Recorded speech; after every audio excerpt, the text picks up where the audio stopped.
పరమశివుని యొక్క లీలామూర్తులలో 13వ మూర్తి హరిహరమూర్తి. అంటే ఆయన యొక్క శరీరంలో సగభాగాన్ని శ్రీ మహావిష్ణువు స్వీకరించారు.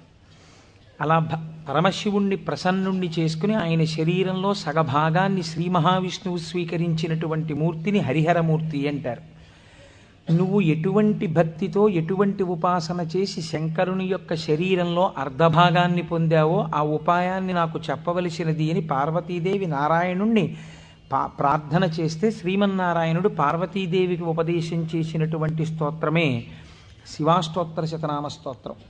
ఈ శివాష్టోత్తర శతనామ స్తోత్రాన్ని ఆధారం చేసుకుని పార్వతీదేవి శంకరుడి యొక్క శరీరంలో అర్ధభాగాన్ని పొందింది. అది 14వ స్వరూపం. దాన్ని అర్ధనారీశ్వర స్వరూపము అని పిలుస్తారు.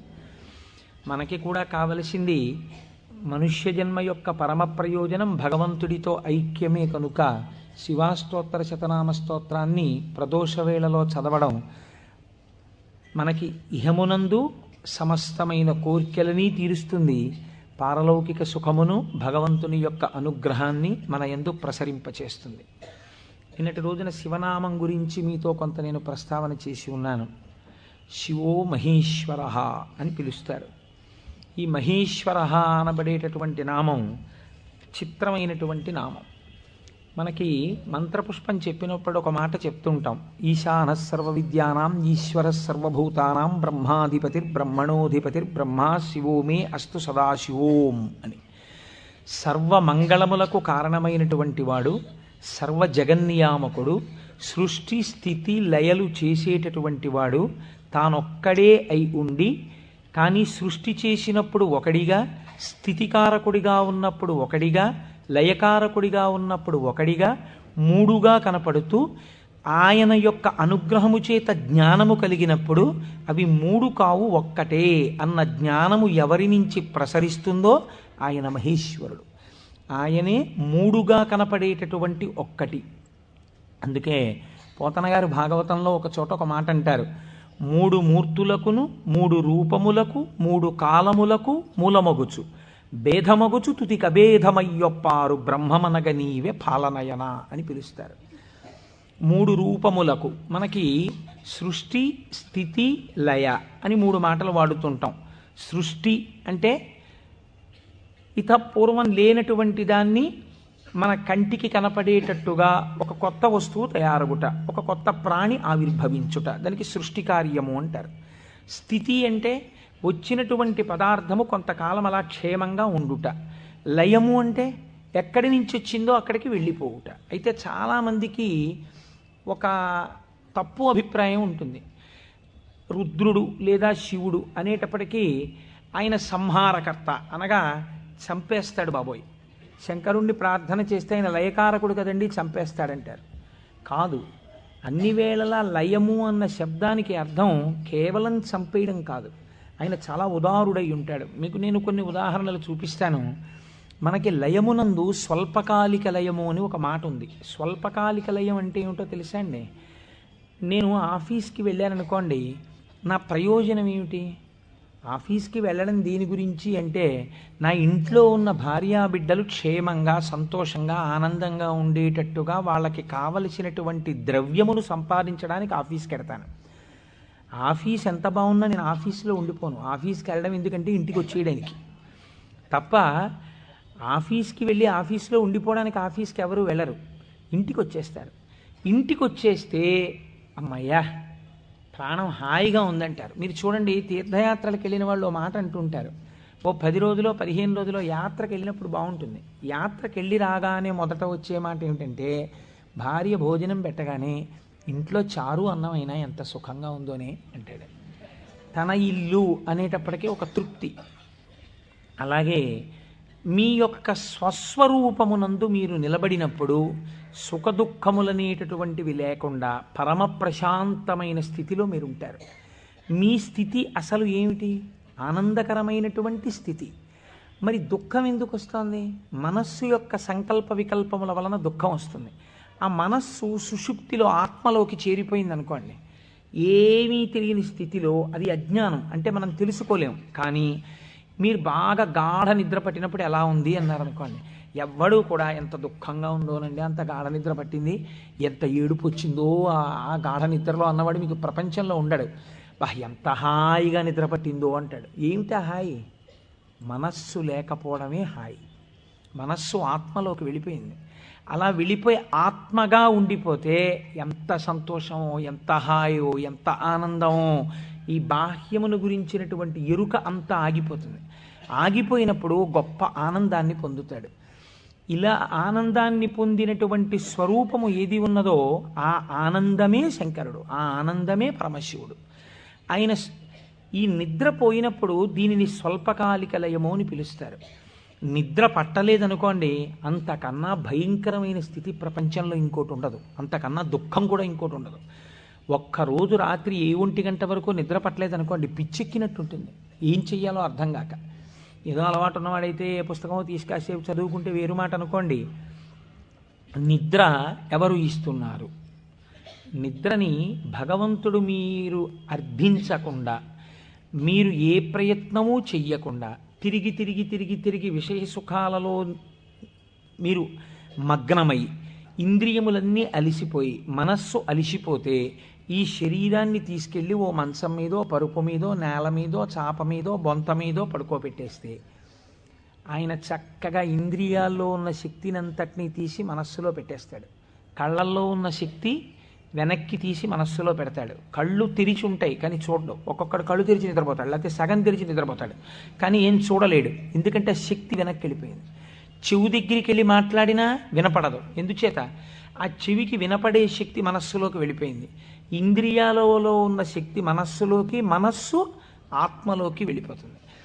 ఈ గాఢమైనటువంటి సుషుప్తి అనబడేటటువంటి నిద్రలో ఈశ్వరుడు మనకు ఒక గొప్ప ప్రయోజనాన్ని చేకూరుస్తాడు. దీన్నే స్వల్పకాలిక లయము అంటారు. మనం ఛార్జింగ్ లైట్ని కరెంటుతో ఛార్జ్ చేసినట్టు ఈ మనస్సు ఇంద్రియముల యొక్క శక్తి తీసుకుని ఆత్మలోకి వెళ్ళి కూర్చుంటుంది. కూర్చున్నప్పుడు ఈ ఆత్మ మళ్ళీ మనస్సుకి ఇంద్రియములకు కావలసినటువంటి బలాన్ని ఇస్తుంది. తెల్లవారి నిద్ర లేవగానే మనస్సు మేల్కొంటుంది. మేల్కొనడం అంటే ఆత్మ నుంచి విడివడుతుంది. అసలు యథార్థమునకు సృష్టి, స్థితి, లయ అన్నవి ఎక్కడ దర్శనం చేయాలో తెలుసా అండి? మీరు ఇక్కడే దర్శనం చేయాలి. అది మహేశ్వర స్వరూప దర్శనం అవుతుంది. మీకు ఎలా దర్శనం చెయ్యాలి? మీకు నిద్ర లేవగానే మొట్టమొదటి ఆలోచన అయితే వచ్చిందో దానికి మీరు సాక్షిగా ఉన్నారనుకోండి. తెలివి రాగానే నాకు మొదట ఏం ఆలోచన వచ్చింది అంటే ఆలోచన మనస్సు యొక్క స్వరూపం. అది ఏం ఆలోచించిందని మీరు ఆలోచనని పసిగట్టి వేరుగా ఉండడం మీరు ఆత్మగా ఉండడం. ఆత్మగా ఉండి మీరు మొదటి ఆలోచనని చూశారనుకోండి, దాని ఆలోచనల్ని చూడడం మీకు అలవాటు అవుతుంది. ఇది సృష్టి, చతుర్ముఖ బ్రహ్మ దర్శనం. కాబట్టి బ్రహ్మగారికి పూజ లేదు. ఎందుకనంటే ఆ సంకల్ప దర్శనము చేత మాత్రమే మీరు బ్రహ్మదర్శనం చేసేస్తారు. సృష్టి ప్రారంభమైంది అంటే మీ మనస్సు బయటికి వచ్చింది. ఇప్పుడు మీకేం కావాలి? స్థితి కావాలి. స్థితి అంటే నిర్వహణ శక్తి కావాలి. కొన్ని సంకల్పములను మనస్సు చేస్తుంది, వీటిని విడగొట్టగలిగిన ప్రజ్ఞ కావాలి. అది వ్యగ్రతతో ఇవాళ ఈ పని చెయ్యి అంటుంది, నేను చేయను. నీకేం, నీ సొమ్మేం పోయింది నువ్వు చెప్తావు, కానీ మూట కట్టుకొని అనుభవించవలసిన వాడిని నేను చేయను అని మనస్సుకు ఎదురు తిరిగి చెప్పి, ఈ మాట చెప్పావు చాలా బాగుంది, ఇది చేస్తాను అని మనసు చెప్పినవి కొన్ని అంగీకరించగలగాలి. ఇలా చెయ్యడానికి మీకు సమర్థత కావాలి. ఇది నిర్వహణ సమర్థత. అడ్మినిస్ట్రేటివ్ ఎబిలిటీస్ అంటారు చూసారా? ఒక కుర్చీలో కూర్చుంటే ఆయన ఆఫీసర్ గారు, ఆ కుర్చీకి ఒక శక్తి ఉంటుంది. ఆ శక్తిని పొంది ఉన్నవాడు స్థితికారకుడు. స్త్రీగా చెప్తే నారాయణి అమ్మవారు, పురుషుడిగా చెప్తే శ్రీ మహావిష్ణువు. ఆయన స్థితికారుడు. కాబట్టి మీరు ప్రాతకాలమునందు తప్పకుండా విష్ణునామం చెప్పాలి. మీరు పూజామందిరంలోకి వెళ్ళి కూర్చోగానే విష్ణునామంతో ప్రార్థన ప్రారంభం కావాలి. అందుకే ఓం కేశవాయ స్వాహ, ఓం నారాయణాయ స్వాహ, ఓం మాధవాయ స్వాహ, గోవింద విష్ణు మధుసూదన త్రివిక్రమ వామన శ్రీధర హృషికేశ పద్మనాభ దామోదర సంకర్షణ అని ఒకవేళ మనకి సరిగ్గా చెప్పడం చేత కాదేమోనని ఋషులు నిర్ణయించేశారు. అసలు పూజ ప్రారంభమే ఆచమనంతో, ఆచమనం విష్ణునామాలతో. ఆ విష్ణువు యొక్క శక్తి మీ యందు ప్రసరిస్తే మీకు సాయంకాలం వరకు ఆ ప్రజ్ఞ అలా వెడుతుంది. ఎందుకంటే జాగృతిలో ఉన్నప్పుడే మీరు ఇంద్రియాలని మనస్సుని ఈశ్వర స్వాధీనం చేయాలి. దీనికి కావలసిన ప్రజ్ఞ, మీ ఆలోచనల్ని చక్కదిద్దుకోగలిగిన ప్రజ్ఞ మీ యందు ప్రసరిస్తుంది. కాబట్టి విష్ణు పూజతో రోజు ప్రారంభం కావాలి, విష్ణునామంతో ప్రారంభం కావాలి. తరువాత మీరు అభిషేకం చేసుకోవచ్చు, శివార్చన చేయవచ్చు. నేను అలా చెయ్యవద్దని నేను చెప్పట్లేదు. విష్ణునామంతో ప్రారంభించాలి. మనకి భగవంతుడు ఒక్కడే, కానీ మనకి ప్రయోజనం చేకూర్చడానికి అన్ని రూపాల్ని పొందాడు. రాత్రి నిద్రపోయే ముందు శాస్త్రం అంది 11 మార్లు. ఇంకా నువ్వు నామం చెప్పేసిన తర్వాత ఇక మాట్లాడకూడదు. 11 మాటలు శివ శివ శివ శివ శివ శివ శివ అని 11 మాటలు అనుకుని విశ్రాంతి స్థానమునకు శరీరమును చేర్చేయాలి. ఇక పడుకున్న తర్వాత ఇక మాట్లాడడం. ఇప్పుడు ఈ శివానుగ్రహం స్వల్పకాలిక లయం. సృష్టిని దర్శనం చేశాడు, స్థితికారకుణ్ణి ప్రార్థన చేశాడు. ఈ రోజు చేసినటువంటి పనులన్నీ మంచి పనులైతే నిద్రలో నీకు సాత్వికమైనటువంటి ఆలోచనలు వస్తాయి. సాత్వికమైన ఆలోచనలతో, చిత్తశాంతితో, భయానకమైన కలలు రాకుండా హాయిగా నిద్రపుచ్చగలిగినటువంటి స్వరూపము స్వల్పకాలిక లయమైనటువంటి పరమశివ స్వరూపము. శివనామం చెప్పి నిద్రపోతే నిద్రా సమాధి స్థితి, అది సమాధి స్థితి అవుతుంది. మళ్ళీ లేచాడు, మళ్ళీ సృష్టికర్త దర్శనం చేస్తాడు. తొలితలంపు ఏది వస్తోందో దాన్ని మీరు ఈశ్వరుడి వైపుకి తిప్పడం అలవాటు చేయాలి మనస్సుకి ప్రయత్నపూర్వకంగా. ఫస్ట్ డిక్టం లోపల నుంచి ఏం రావాలో తెలుసా అండి, అది మీరు అలవాటు చేయాలి. అప్పుడు మీరు ఒక రోజుని, కాలమునందు ఒక రోజు అనబడేటటువంటి విభాగమును మహేశ్వరుడిగా మారుస్తున్నారు మీరు. ఇది మహేశ్వరార్చనము. ఒక రోజు మహేశ్వరుడైంది, మీరు ఆ మహేశ్వరార్చన చేత మీరు మహేశ్వరుడైనారు. ఎలా అంటే మొట్టమొదటి ఆలోచన బయటికి వస్తూనే మనస్సుకి ఒకటి అలవాటు ఉండాలి. ఏమిటో తెలుసా అండి అలవాటు? ఇది చిత్రంగా ఉంటుంది. చిలకకి సహజ స్వభావం ఏమిటి? మీరు ఒక పంజరంలోంచి బయటికి తీస్తే ఎగిరిపోవడం. కానీ కొంతమంది చిలక ప్రశ్న అని జ్యోతిష్యం చెప్పేవాళ్ళు ఉంటారు. వాళ్ళు పంజరంలోంచి తలుపు పైకెత్తి చిలకని బయటికి పిలుస్తారు. చిలక బయటికి వచ్చి ఎగిరిపోదు. ఎగిరిపోకుండా వచ్చి అక్కడ పెట్టిన పుస్తకాలని ముక్కు పెట్టి లాగి ఒక పుస్తకాన్ని నుంచి లోపలికి వెళ్ళిపోయి కూర్చుంటుంది. ఆయన తలుపు వేయలేదనుకోండి, అది ఎగరదు, అందులోనే కూర్చుంటుంది. అదేంటి స్వేచ్ఛగా ఎగిరే చిలక ఎగరకుండా ఇలాంటి పనులు చేయడం ఏంటి అంటే ఆయన అలా తర్ఫీదు ఇచ్చాడు దానికి, అందుకని అది అలా ప్రవర్తిస్తుంది. మీరు కూడా మీ మనస్సుకి తర్ఫీదు ఇవ్వడం మీకు రావాలి. నిద్ర లేవగానే అది మొదటి సంకల్పం ఏం చెప్పాలో తెలుసా అండి? ఇప్పుడు నీ ఇంట నీ ఆరాధ్య దైవము, నీ కులదైవం ఎవరున్నారో వారు నువ్వు పడుకున్న వైపు నీ తల ఇటువైపు ఉన్నది. సాధారణంగా నిద్రపోయేటప్పుడు ఎడమ వైపుకి నిద్రపోమ్మని శాస్త్రం. నువ్వు కొంచెం ఒరగిలా పడుకుని కొద్దిగా తల కుడిపక్కకి తిప్పి నీ కన్నులు విప్పితే నీ దృష్టి ప్రసారము తిన్నగా నీ కులదేవతా స్వరూపము మీద పడుచున్నది. అది లక్ష్మీనారాయణులు కానివ్వండి, పార్వతీ పరమేశ్వరులు కానివ్వండి. నేను దాని యందు అభ్యంతర ప్రకటన చెయ్యను, ఉన్నది ఒకటే పరబ్రహ్మం. కనుక ఇది మొదటి ఆలోచన కావాలి. ఇది మనస్సుకి మీరు అలవాటు చేయాలి. అంతేకాని టైం అయిపోతోందని గడియారం వంక చూస్తూ కంగారుగా లేవడం అలవాటు కాకూడదు. మీ తల ఇలా తిప్పి మీ కళ్ళు విప్పితే మీ మొట్టమొదటి దృష్టి ఇలా చెదురుతూ బాగా నిద్రపోయినటువంటి కనులలోంచి జరిగిన మొదటి కిరణ ప్రసారము పరమేశ్వర మూర్తి మీద పడడము చేత పరావర్తనము చెంది ఆ పార్వతీ పరమేశ్వర లేక లక్ష్మీనారాయణ దర్శనము ఇక్కడ జరిగి ఈ కంటితో చూసి లేచిన తర్వాత కాలు పెట్టే ముందు మనస్సు మళ్ళీ సముద్రవసనే దేవి పర్వత స్తనమండలే అని ఒక శ్లోకం చెప్పి కిందకి దిగగానే, గురువుగారు మీరు నాకు ఉపదేశం చేశారు, మీరు చెప్పిన బుద్ధితో ఈనాటి నా రోజు గడుచుగాక అని నేల మీద పడి గురువుగారి పాదాలని ఒక్కసారి మనస్సులో ధ్యానం చేసి వారి పాదాలకి శిరస్సు తాటించి పైకి లేవడం. ఇది మీకు అలవాటైందనుకోండి, మీకు తెలియకుండా మీరు మొదటి ఆలోచన రావడానికి సాక్షి. ఇప్పుడు ఈ ఆలోచనని మీరు ఒక దిశానిర్దేశం చేస్తున్నారు. ఇది స్థితికారకత్వం. అసలు నిజంగా ఒడిసి పట్టడం, ఇలా తిప్పడాన్ని యథార్థమునకు ఒక రోజును మహేశ్వరుడిగా మార్చుట కాకుండా ఎక్కడో మహేశ్వరుడు ఉన్నాడు, ఆయన సృష్టికర్త, స్థితికర్త, ప్రళయకర్త. మీరెప్పటికి సృష్టికర్త, స్థితికర్త, ప్రళయకర్త దర్శనం చేస్తారు?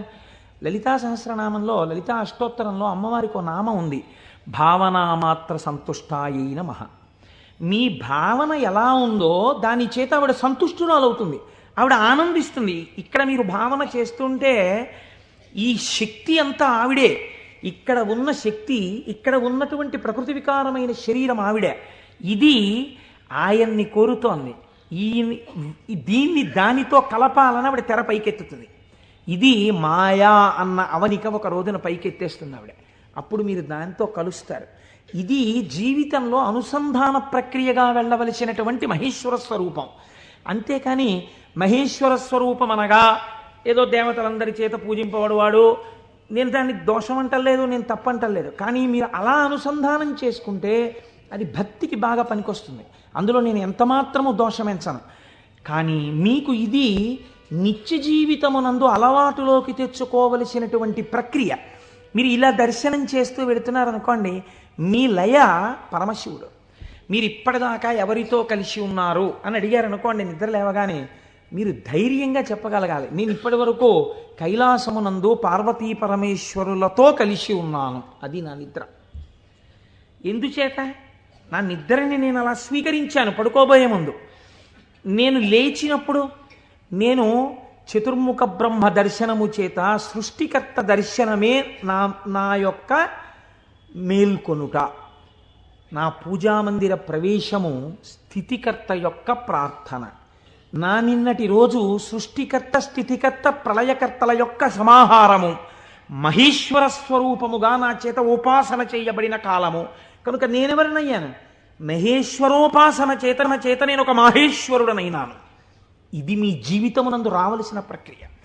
ఇలా చెయ్యగా చెయ్యగా చెయ్యగా చెయ్యగా భ్రమరకీటక న్యాయంలో ఒకనాడు మీరు ఆ స్వరూపాన్ని పొందుతారు.